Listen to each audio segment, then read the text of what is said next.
Finding out you have diabetes can be scary, but don't panic. People with diabetes can live long, healthy lives. Sure, let's go over some basics. This is diabetes. Made simple. When we eat, food travels to the stomach. Food is made up of 3 basic nutrients: carbohydrates, proteins, and fats. During digestion, carbohydrates are broken down into sugar, otherwise known as glucose. Here's a quick fact. Carbohydrates include foods such as bread, rice, pasta, potatoes, fruit, milk, and yogurt. In a normal digestive process, sugar travels from the stomach, through the bloodstream, to your body's muscle and fat cells.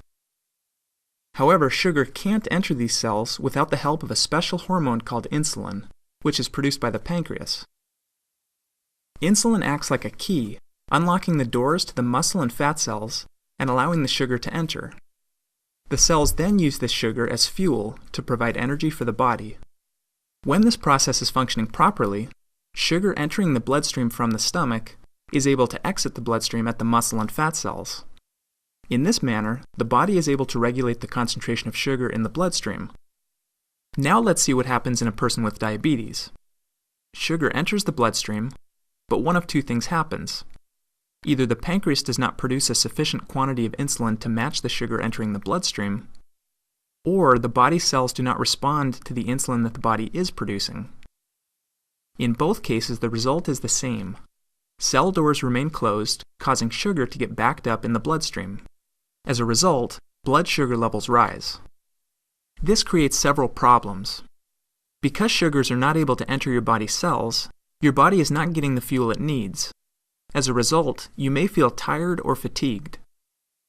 Your body may try to dilute the excess sugar in the bloodstream by pulling fluid out of your cells. This can leave you feeling dehydrated and thirsty.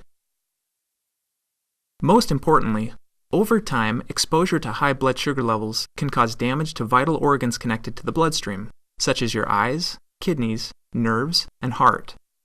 If not controlled properly, diabetes can lead to serious complications, such as blindness, amputation, kidney failure, heart attack, and stroke.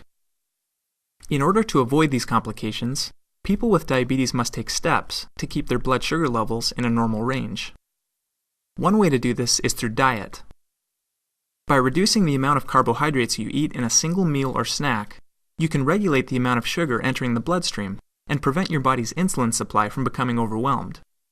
This may mean limiting high-sugar foods such as cake, pie, candy, and soda.